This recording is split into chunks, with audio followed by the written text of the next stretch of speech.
Liv Morgan has revealed her most embarrassing moment. And in this video, we're going to be touching on it because Liv Morgan, she talked about her most embarrassing moment and how she really felt exposed. And how couldn't you after you hear this story from Liv herself?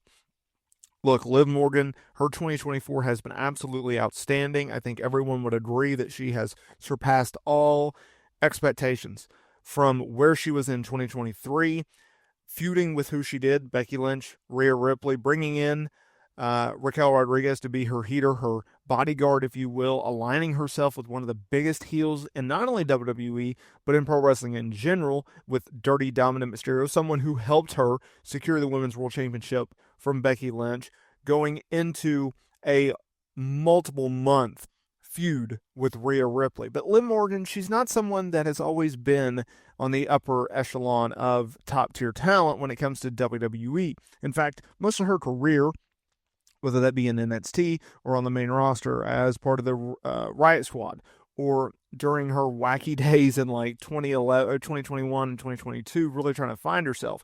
Even her SmackDown Women's Championship run, she's always been someone that was just, oh, yeah, we'll use her. Or, hey, we need someone to plug and play. Or, we need someone to get this star over type person, right? She's never been the person until it was 2024.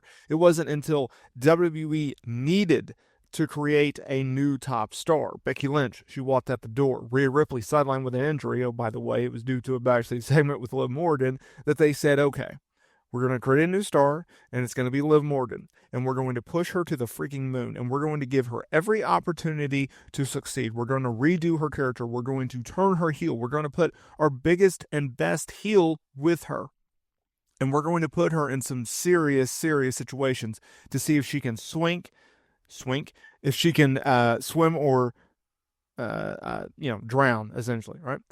I don't know where I was going with that analogy, but you get the gist, right? Like, it was do or die. It was, we're going to set you up for success or failure, and we're going to find out real quick. But not swink. Don't do that. I don't know what that is. Anyways, look, Liv Morgan, she has revealed her most embarrassing moment, and it was while appearing on Logan Paul's podcast. And I know this was a few weeks ago, but still, I think it's interesting. It was her arrest. It was her arrest on December 14th, 2023 for possession of marijuana, not more than 20 grams, and possession of synthetic cannabinoid.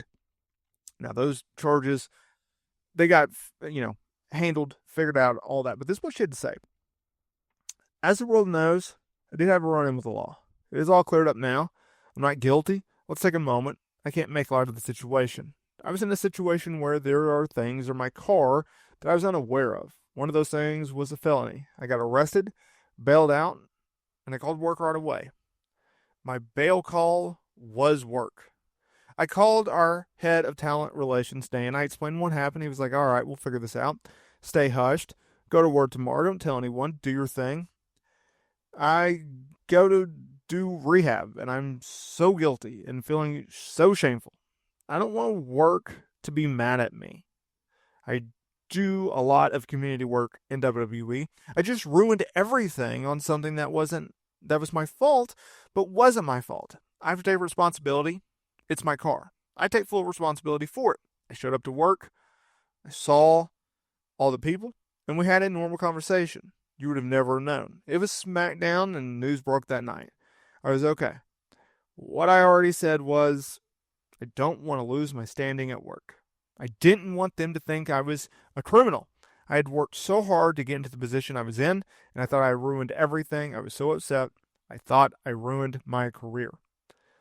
That, and how couldn't it have been, her most embarrassing moment of her entire career, her entire life?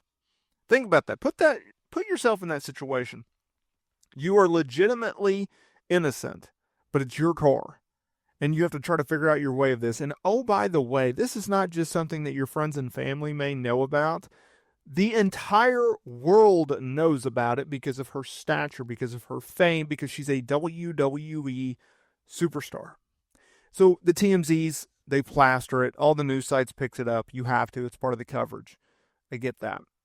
But that, in a nutshell, and then she has to either deal with and or avoid social media and all of the backlash, regardless of all the positivities. I've heard this saying where it's like, you have to have 31 pieces of positive thought to overcome one negative one. That's how difficult it is to not be negative. So in that situation, what was she looking for? She was looking for gratitude. She was like, okay, this sucks. I got to figure this out. But the first thing I have to do is I have to let Wharton know. So she's being accountable. And oh, by the way, I have to make sure that they know, look, I'm not a criminal. That was her biggest concerns. Letting her company know and letting them know, hey, this is a mistake. This is a misunderstanding. I'm going to figure this out. Just let me work through this. And the good thing about this was it was a situation in which she was not on, and I think she misspoke because she was off television during this time.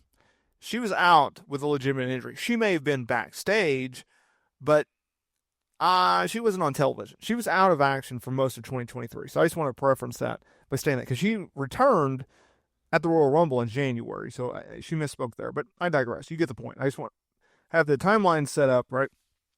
Of like, she's not on TV. She's off TV. She might be been backstage at the show. She might have portrayed like everything was fine, but she wasn't on TV. Heck, she wasn't even a SmackDown star at the time. She was on Monday Night Raw. I digress.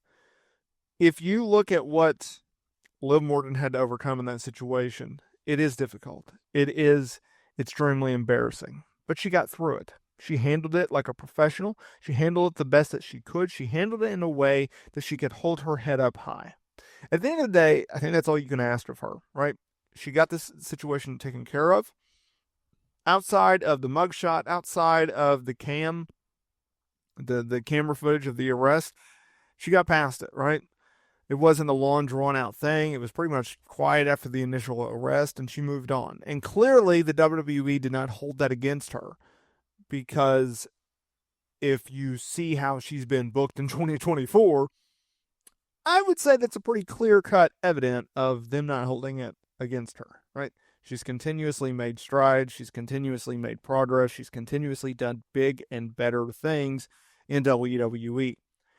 Her being booked as a women's world champion, her feuding with Becky Lynch and Rhea Ripley is notable. It's something. It's something to hang your hat on. It's something to be proud of, because those two feuds and her run as SmackDown women's world champion, they put her on the map. It changed her life. It changed her career dramatically. And at the end of the day, that's all you can ask for if you're a Liv Morgan fan. Someone that I deem myself as. I want to see this woman succeed. She comes across as a super nice character as a human being.